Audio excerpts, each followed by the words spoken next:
BNP তো political দলই না। এই নির্বাচন তো অবৈধ, এই সরকার তো অবৈধ। আমি বাংলাদেশ তো ইতিমধ্যে মার্কিন বলয়ে ঢুকে গেছে, আপনি তো এখান থেকে বেরিয়ে আসতে পারবেন না, তো সহজ না। মূলত যদি আপনি দেখবেন বাংলাদেশে মার্কিন যুক্তরাষ্ট্রের স্বার্থ সরাসরি যারা এখন বাস্তবায়িত করবে এটা জামাতে ইসলামী, এটা বিএনপির মধ্যে। বিএনপি তো পলিটিক্যাল দলই না, বিএনপি আজকে কালকে নাই। পলিটিক্যাল দল ছিল বাংলাদেশের জামাতে ইসলামী আর আওয়ামী লীগ। যদি পলিটিক্যাল দল করেন, বিএনপির একটা ইডিওলজি আমাকে বলেন না যার ভিত্তিতে তার একটা দূরদর্শী চিন্তা আছে, বলুন আমাকে।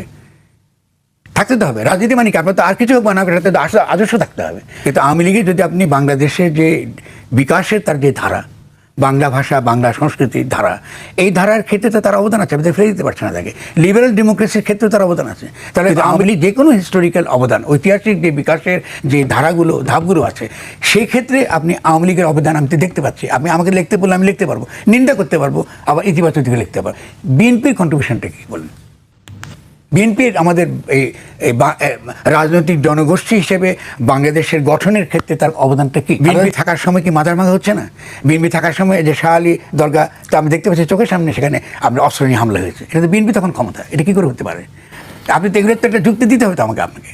তো আমি সেই জন্য বলছি যে বিএনপির মধ্যে আমরা জানিও না যে সালাউদ্দিন সাহেব চালাচ্ছেন বিএনপি নাকি তারেক চালাচ্ছেন, তাও তো বুঝতে পারছি না আমরা। তো এই পরিস্থিতিতে তো বিএনপিতে কোনো কনসিস্টেন্ট পলিটিক্স নাই, বিএনপির কোনো ইকোনমিক পলিসি নাই। বিএনপি যে বাজেট দিয়েছে সে অতীতের বাজেটটিও খারাপ।